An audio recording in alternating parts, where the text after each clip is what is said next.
इस संसार समुद्र से पार होना बहुत कठिन है, क्योंकि भगवती माया का ऐसा आकर्षण है कि एक क्षण में हम सत ज्ञान भूल जाते हैं। असत अज्ञान का ऐसा साम्राज्य सा छाया हुआ है, सत संकल्प करते हैं कि आज के बाद हम ऐसा नहीं करेंगे, पर विवश होकर के फिर माया हमसे वैसा ही करा देती है जो नहीं करना चाहिए। उसके लिए हमें अध्यात्म बल की आवश्यकता है। अध्यात्म बल बड़े कृपा पात्रों के हृदय में जागृत होता है। कृपा हमारे ऊपर है, पात्र हमें बनना है। कृपा ना होती तो मनुष्य देह न मिलता, साधु संग न मिलता, धाम आने को न मिलता, नाम लीला रूप प्रभु के सिद्धांत ये सुनने को न मिलता। कृपा तो है, अब हमें कृपा पात्र बनना है, तभी वो प्रेमामृत रस हमारे हृदय में आएगा। कृपा पात्र उपासक एकमात्र अपने आराध्य देव के चिंतन का ही महत्व रखता है। उपासक के अंदर ये प्रश्न नहीं आना चाहिए कि हमें 6 महीना 1 वर्ष हो गए नाम जप करते हुए, कोई हमें परिवर्तन तो नहीं दिखाई दे रहा। 1 महीना अगर हम नाम जप कर रहे हैं या 1 वर्ष नाम जप कर रहे हैं तो ये सत चिंतन है। सत चिंतन कभी व्यर्थ नहीं होता। तुम्हें पता नहीं है कि तुम्हारे कितने अशुभों का नाश कर चुका है नाम, यदि वास्तविक आप जप रहे हैं। संचित कर्मों को पहले भस्म करता है नाम। इसीलिए नवीन उपासक को यह अनुभव नहीं होता कि नाम का फल क्या है, क्या आनंद है, क्या दुख मिटता है।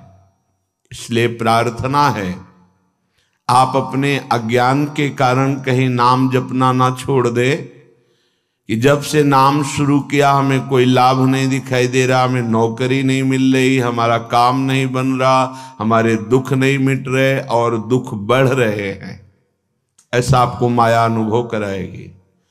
पर आपको दृढ़ विश्वास रखना है सदगुरुदेव के वचनों में, शास्त्र वचनों में, संत वाणी में। इसी विश्वास के सहारे हम अध्यात्म बल से युक्त हो जाते हैं। नहीं तो जब हम नाम जप करते हैं तो सबसे पहला काम नाम का होता है गोदाम में आग लगाना। जो हमारे संचित कर्मों का शुभ अशुभ गोदाम है उसको भस्म करता है। अब ये बात पता नहीं है तो वो वर्तमान में तत्काल फल देखना चाहता है कि हम नाम जप किए तो हमारी सारी कामनाओं की पूर्णता हो ही जानी चाहिए। नहीं, नाम जप का फल क्या हुआ, वो ऐसा सोचता है, पर ऐसा नहीं है। नाम जप सबसे पहले अशुभों का नाश करता है, फिर शुभ फंसाने वाले जो होते हैं वो उनका भी नाश कर देता है। इसके बाद क्रियमाण पूरा परम पवित्र करके भगवद अर्पित कराता है, प्रारब्ध भोगने की सामर्थ्य देता है।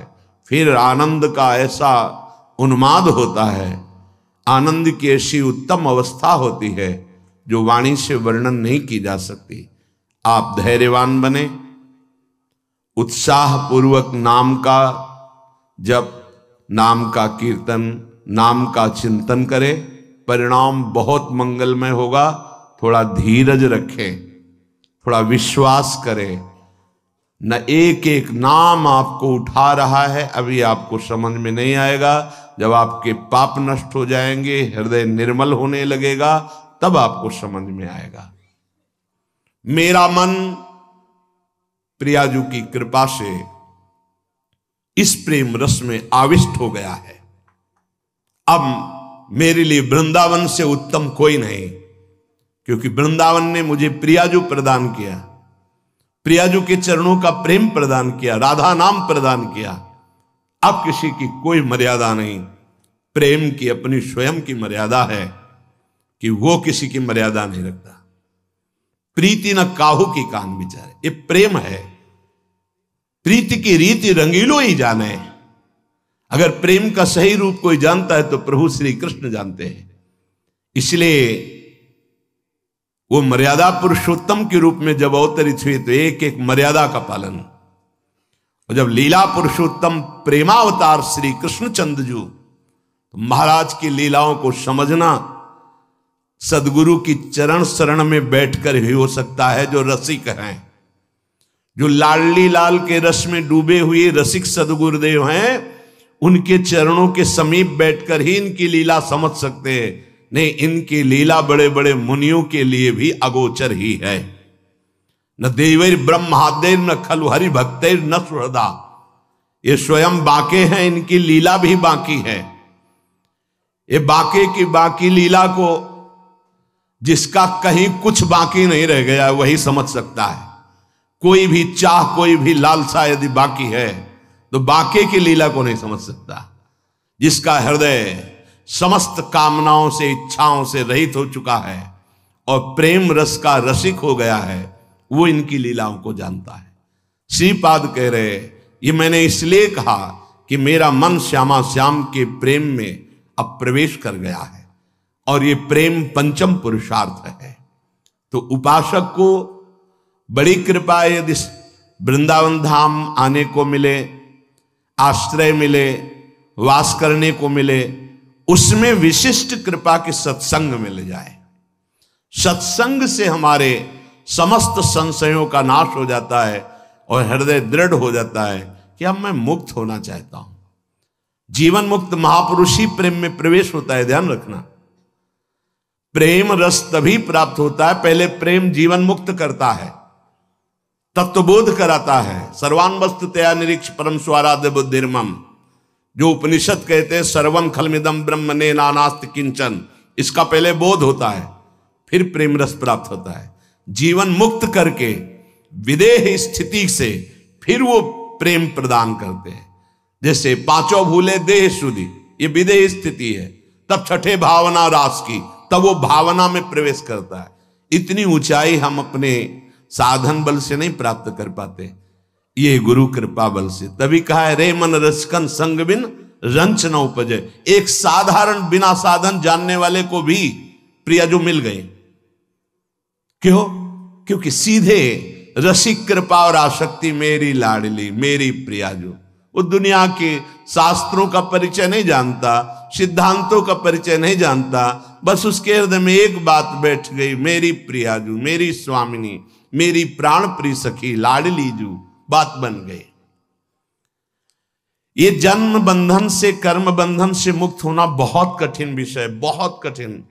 जब शास्त्रों का स्वाध्याय करो तब पता चलता है। तभी कहते हैं भगवत प्राप्ति अत्यंत कठिन, पर वो गलत शब्द है। भगवत प्राप्ति अत्यंत सरल। संसार का राग, शरीर का राग छोड़ पाना बड़ा कठिन। इसीलिए परिणाम को वो कठिन बोल देते हैं। परिणाम को कठिन बोलने से घाटा हो जाएगा, हम डर जाएंगे कि हम भगवत प्राप्ति नहीं कर पाएंगे। हमें उत्साह रखना है कि भगवत प्राप्ति बहुत सरल है। कठिन है शरीर संसार का राग छोड़ना, और इसकी जिम्मेवारी है गुरुदेव की। बस आप उनके कथनानुसार चले तो शरीर और संसार के राग का नाश हो जाएगा। परमार्थ का स्वरूप कल के सत्संग में वर्णन किया गया कि उपासक चाहे वो गृहस्थ हो या विरक्त, यदि इस मार्ग में उन्नति प्राप्त करना चाहता है तो किसी के स्वभाव या कर्म की ना तो प्रशंसा करे और ना निंदा करे। क्यों? जब वो गलत कर रहा है तो हम निंदा क्यों ना करें? तुम क्रिया को देख रहे हो लेकिन पावर को नहीं देख रहे। पावर गोविंद है उसमें, सामर्थ्य गोविंद है उसमें। उपासक उपास्य देव को देखता है, क्रियाओं को नहीं देखता। बोले नहीं, बहुत गंदा आदमी, उससे हम भगवान कैसे मान सकते हैं? तो गंदा उसकी क्रिया को लेकर के है, लेकिन परम कारण तत्व जो बैठा है वो निर्विकार, चेतन, अमल, सहज सुख राशि, उसको क्यों नहीं देखा? तुम क्रिया देखने वाले संसारी नहीं हो, तुम तत्व का दर्शन करने वाले भगवत भक्त हो, उपासक हो, जिज्ञासु हो।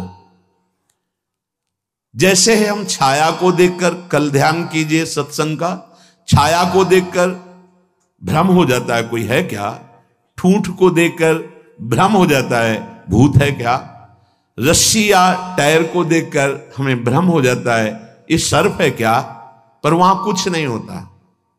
वो ठूंठ है, वो रस्सी है, वो आपकी छाया है। ठीक ऐसे ही पूरे संसार में आपके सिवा कुछ नहीं है। सच्ची माने आपको भ्रम होगा, कैसे ऐसे हो सकता है? जैसे स्वप्न में आपके मन के सिवा कुछ नहीं था, तो उसमें दुश्मन भी थे, मित्र भी थे, भोग भी था, ना जाने क्या क्या था, पर जब जगे तभी वो झूठा समझ में आया ना। स्वप्न में तो आपको सब सत्य लग रहा था, ऐसे ही अज्ञान से युक्त होने के कारण आपको ये नानात्व तो सत्य लग रहा है। स्त्री पुरुष, अच्छा बुरा, नीच उत्तम मध्यम, ये आपको लग रहा है। श्री भगवान कह रहे हैं, बहुत गूढ़ प्रसंग है। अगर आज का प्रसंग समझ लेंगे तो प्रियाजू के चरणों में लिपट जाएंगे कि मेरे बस की बात नहीं। ध्यान से सुनिएगा। आत्मैव तदिदं विश्वम सृज्यते सृजति प्रभु। बहुत सुंदर विषय। भगवान ने अपने आप से अपने आप का सृजन किया है, दूसरा कुछ नहीं। आत्मैव तदिदं विश्वम सृज्यते सृजति प्रभु त्रायते त्राति विश्वात्मा ह्रियते हरितीश्वरः। उसने अपने आप से अपने आप को बनाया। त्रायते त्राति विश्वात्मा ह्रियते हरितीश्वरः, और अपने आप से अपने आप की रक्षा की, पालन किया। और फिर ह्रियते हरितीश्वरः, फिर अपने आप से अपना संहार किया। यह है सत्य विषय। उद्धव तस्मान्नहात् बनोन्यस्मा दन्यो भावो निरूपितः निरूपितेयं त्रिविधा निर्मूला भातिरात्मनि इदं गुणमयं विद्धि त्रिविधं मायया कृतम्। इसलिए उद्धव तुम सच्ची बातें समझो। मैं अपने आप से अपने आप को रचा, अपने आप से अपने आप का पालन किया, और अपने आप से अपने आप का संहार कर लूंगा। किसको दोष दर्शन दें, किसकी निंदा करें, किसकी प्रशंसा करें? कोई दूसरा हो तब ना। अब कह रहे हैं हां, जिनको ज्ञान दृष्टि नहीं प्राप्त हुई है, व्यवहार दृष्टि प्राप्त हुई है, वो ये बात ना समझकर भिन्न देखते हैं। ये अच्छा, ये बुरा, ये स्त्री, ये पुरुष, ये जड़, ये चैतन्य, आदि आदि। उद्धव, ज्ञान दृष्टि के अतिरिक्त मेरे इस रहस्य को किसी और दृष्टि से नहीं जाना जा सकता। जो कुछ भी तुम्हें दिखाई दे रहा है, प्रतीत हो रहा है, तुम्हारे चिंतन में आ रहा है, ये केवल मैं ही मैं हूं। देखो, पीछे मन को लगाने की दो युक्तियां बताई गई थी। आपका मन जहां जहां जा रहा है वहां भगवान देखने की चेष्टा करे।